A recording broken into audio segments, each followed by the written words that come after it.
dia, amigo e amiga aí de casa, bom dia ao público aqui presente. Vamos começar mais um programa A Vida Roda. E como roda, não é? Estamos recebendo aqui hoje, como nosso entrevistado, o professor, escritor, etnógrafo, musicólogo, pianista, administrador público, enfim, este artista múltiplo que sempre teve a sua praxis relacionada com o estudo e a pesquisa. Eu estou falando de Mário de Andrade. Para enriquecer a nossa entrevista, teremos a presença também de Oneida Alvarenga, folclorista, aluna e discípula de Mário. Ela também foi responsável pela organização e publicação da obra As Danças Dramáticas do Brasil.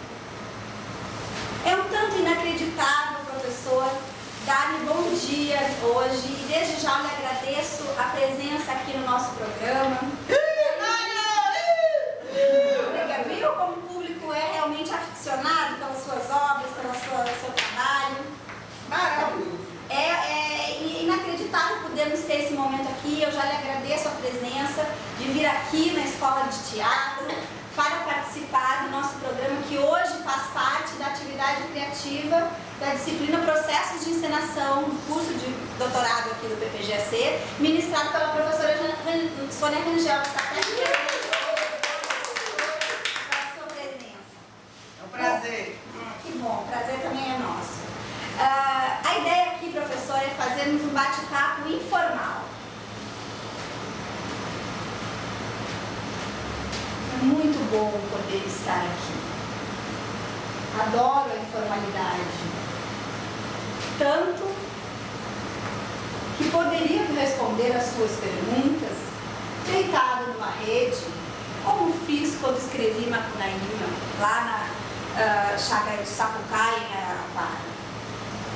Caro professor, você sempre com um tom irreverente, como é característico da sua escrita literária. Aliás, dizem que suas sólidas incursões nos campos da estética, da música, das tradições populares, caracterizaram sua prática como etnográfica. Então, é melhor chamá-lo de antropólogo?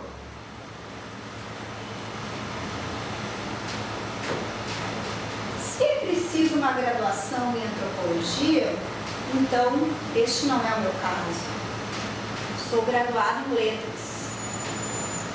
Mas ter ou não este título é algo que não me importa.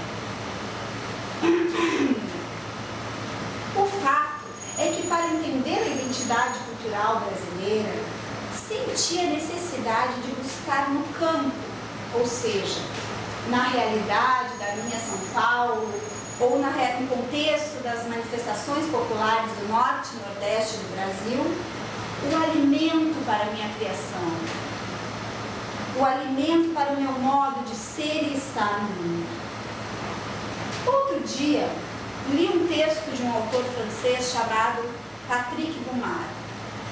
Ele entende a etnografia não apenas como uma técnica de pesquisa.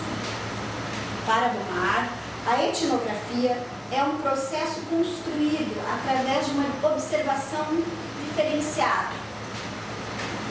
Uma observação que não se restringe a olhar o outro como exótico, distanciado, mas sim de entender o outro como estranho. Interessante isso, não é? Se pensarmos bem, perceber o outro como estranho implica o observador no processo. Pelo menos na medida de entender o quanto e como essa estranheza se constrói, não é mesmo? É um outro olhar etnográfico que dá lugar pleno ao sujeito observador e ao sujeito observado numa atitude de atenção flutuante, nunca neutra, sempre a respeito de uma eventual produção de sentido que se constitui na tensão da descrição da realidade observada e do contexto singular do observador. O olhar etnográfico que Bumard propõe define uma postura, muito mais do que uma técnica. me identifico com isso. E por falar em identificação, então, professor, temos aqui no estúdio uma plateia ávida por conhecer um pouco mais da sua obra. Vamos passar a palavra à plateia para criar mais intimidade entre o artista e o seu público leitor. Quem pergunta? Eu. Professor, em suas obras Danças Dramáticas do Brasil, fruto de suas excursões ao norte e nordeste do nosso país, entre as décadas de 1920 e 1940, e organizada por sua aluna, Oneida Alvarenga, você fez uma etnografia, professor? Realmente, o modo como procedi vai de par com o que havia de mais avançado em estudos etnográficos na Europa. No mesmo período, Malinowski, na sua célebre pesquisa de campo às Ilhas Trobriand, introduziu uma nova modalidade de pesquisa, a observação participante. Essa modalidade, ela busca romper a separação entre o pesquisador erudito e público, grupo primitivo observado. Sua técnica não exclui o informante nativo, pelo contrário, recoloca-o numa outra perspectiva. Uma vez que o próprio Malinowski realizou suas observações participando, morando com o grupo, vivendo os costumes daquele grupo, aprendendo a língua. É uma nova forma de observação. Então, professor, quer dizer que foram 20 anos excursionando pelo Brasil, pesquisando as danças dramáticas?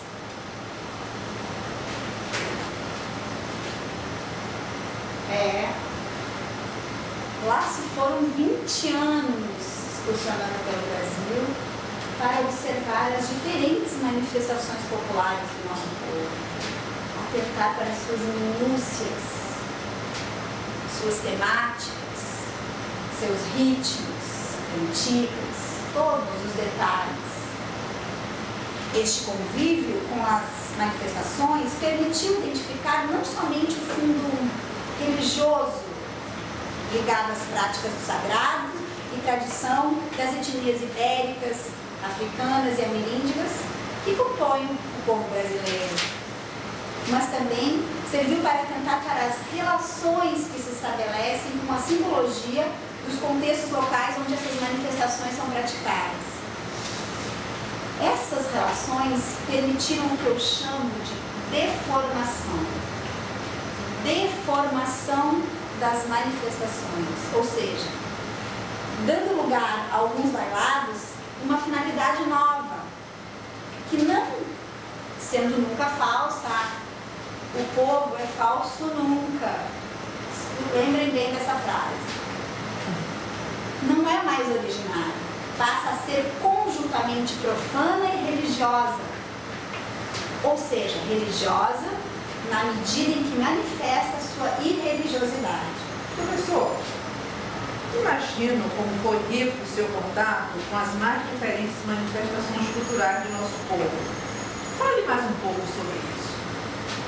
Sem dúvida. Estar no campo permitiu também identificar a organização dramática das manifestações, bem como elementos considerados fundamentais a qualquer drama popular. Como, por exemplo, a luta de um bem contra o mal, a relação entre morte e ressurreição, e o interesse pelo cômico, uma indicação de que o teatro popular nacional repete um fenômeno universal. Foi a partir dessa empreitada que pude caracterizar e organizar e enumerar as 20 danças dramáticas de que tive conhecimento.